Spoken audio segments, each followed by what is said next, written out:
Saudara, selamat siang. Jumpa lagi bersama channel Safri MTV. Kali ini saya akan mengajak Anda lagi untuk jalan-jalan, melihat informasi terkini dari Jalan Tol Trans Sumatera, ruas Padang Pekanbaru, Seksi 1 Padang Sicincin. Yuk, ikutin saya.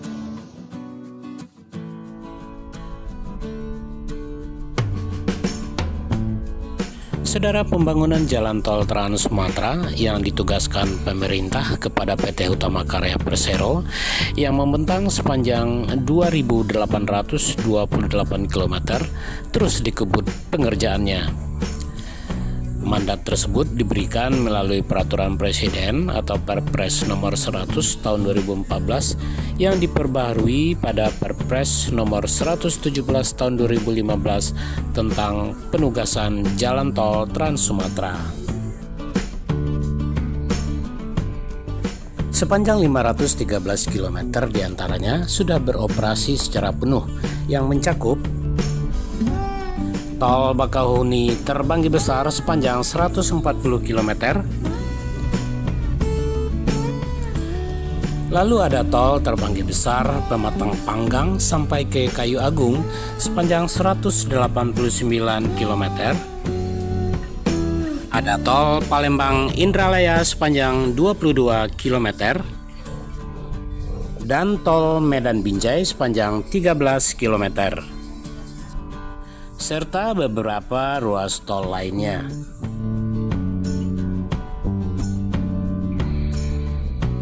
Seperti yang kami kutip dari kompas.com, saat ini PT Utama Karya Infrastruktur sedang membangun 614 km lainnya dari 6 ruas tol di 6 provinsi di Pulau Sumatera, yakni Provinsi Aceh, Sumatera Utara, Riau, Sumatera Barat, Bengkulu, dan Provinsi Sumatera Selatan. Keenam ruas tersebut diantaranya adalah Tol Sigli Banda Aceh sepanjang 74 km, Tol Pekanbaru Bangkinang sepanjang 40 km, lalu ada Tol Padang Sicincin sepanjang 36,15 km,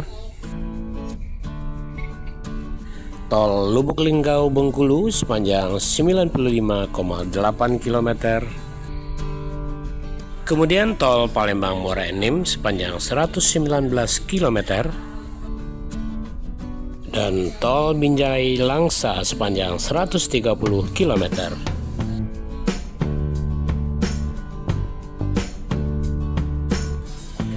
Menurut EVV atau Executive Vice President Sekretaris Perusahaan PT Utama Karya Persero, Cahyo Purnomo, hingga 23 April 2021 lalu, secara rata-rata progres konstruksi ke-6 ruas tersebut lebih besar dari progres lahan, terutama untuk Tol Binjai Langsa, Tol Padang Sicincin, dan Tol Pekanbaru Bangkinang.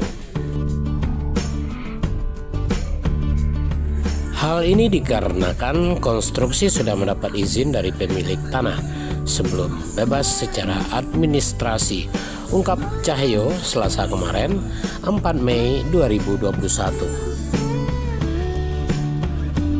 Cahyo merinci progres konstruksi Tol Sigli Banda Aceh mencapai 72%, sementara pembebasan lahan sudah mencapai 94%. Untuk Tol Pekanbaru Bangkinang, progres konstruksi sudah 64%, sementara pembebasan lahan sudah 46%. Tol Padang Sicincin, progres konstruksi 41%, sementara lahan yang dibebaskan baru 20%. Sementara itu untuk Tol Indralaya Prabu Mulih, progres konstruksi sudah mencapai 32%, sementara lahan yang dibebaskan sudah 74%. Tol Bengkulu Tabak Penanjung, progres sudah mencapai 85%, sementara pembebasan lahan pun sudah mencapai 95%. Dan untuk Tol Binjai Langsa, progres konstruksi sudah mencapai 37%, sementara lahan yang dibebaskan baru mencapai 5%. Untuk menyelesaikan seluruh ruas tol tersebut, dibutuhkan dana tak kurang dari 79,46 triliun rupiah.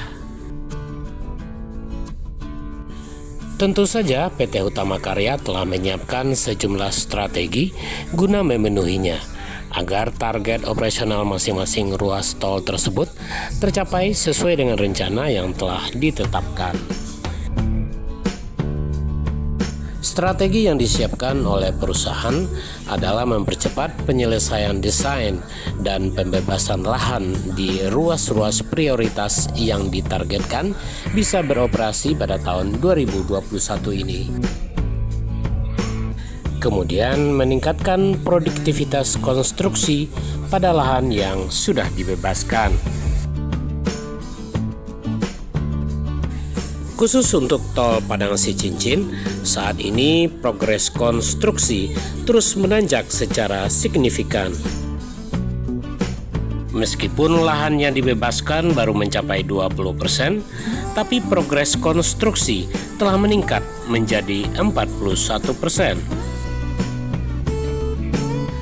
Hal ini terjadi karena banyak masyarakat Sumatera Barat pemilik lahan yang mengizinkan konstruksi tol dilakukan sebelum dibebaskan secara administrasi oleh pemerintah provinsi. 3 bulan lalu, tepatnya pada tanggal 23 Februari 2021, seperti yang diberitakan oleh Antara News, bahwasanya Badan Pertanahan Nasional menargetkan pembebasan lahan tol Padang Sicincin akan clear sebelum Lebaran Idul Fitri 1442 Hijriah ini. Namun 3 minggu sebelum Lebaran, atau tepatnya pada hari Jumat tanggal 23 April 2021 lalu, sejumlah warga terdampak tol Padang Sicincin mendatangi kantor BPN Sumatera Barat untuk mempertanyakan ganti rugi lahan mereka yang belum juga dibayar. Sementara itu, Kepala Bidang Pengadaan Tanah dan Pengembangan BPN Sumbar, Yuhendri Yakub, mengatakan bahwa untuk penggantian lahan warga yang terdampak tol Padang Sicincin, khususnya di Nagari Buayan, sebenarnya sudah ada petunjuk dari Jaksa Pengacara Negara atau JPN dari Kejaksaan Tinggi Provinsi Sumatera Barat. Hal ini terkait adanya klaim. Ada yang mengklaim satu Negeri Buayan itu sebagai objek dading perdamaian. Ini dimohonkan permintaan eksekusi ke pengadilan, katanya. Yuhendri menjelaskan, petunjuk dari JPN akan menjadi dasar validasi bagi BPN Sumbar untuk membayarkan kepada warga yang memang berhak diberi ganti rugi. Jangan sampai nantinya BPN Sumbar salah bayar. Jangan sampai uang negara diberikan kepada yang tidak berhak, katanya. Mudah-mudahan upaya percepatannya segera dalam waktu dekat dan warga yang berhak bisa mendapatkan haknya. Nanti mungkin bisa diketahui mana yang dititipkan ke pengadilan dan mana yang bisa dibayarkan langsung, katanya mengakhiri. Dan saudara, akhirnya sampai di sini dulu jumpa Anda bersama channel Syafri MTV. Thank you so much untuk Anda yang sudah subscribe. Bagi Anda yang belum, untuk segera menekan tombol subscribe. Saya akhiri dengan selamat menunaikan ibadah puasa. Wassalamualaikum warahmatullahi wabarakatuh.